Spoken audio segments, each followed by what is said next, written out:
రండి రండి Pikachu greeting card చేద్దాం. దీనికి ఒక థిక్ ఎల్లో పేపర్ తీసుకుని హాఫ్కి నిలువుగా మడిచి 2 పీసెస్ చేస్తే ఒక పీస్ తీసుకుని 3 ఫోల్డింగ్ చేయాలి. పైన వచ్చే ఫోల్డింగ్ కొంచెం పైకి ఉండాలి కింద దాని మీద.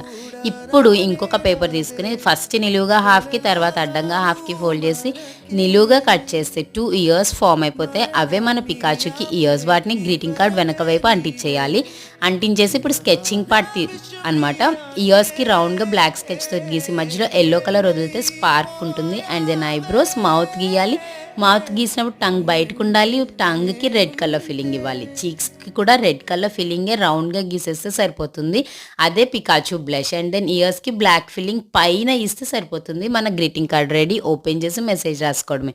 ఇది 1 మినిట్లో 1 కార్డ్ చేసేయచ్చు. పిల్లల చేత కూడా చేయించవచ్చు. చాలా ఇష్టపడతారు. టీచర్స్ అయితే టేక్ అవేస్కి చేయండి, పేరెంట్స్ అయితే బర్త్డేస్కి టేక్ అవేస్గా చేయండి. బాగుంటుంది. నచ్చితే సబ్స్క్రైబ్ చేయండి. Bye bye.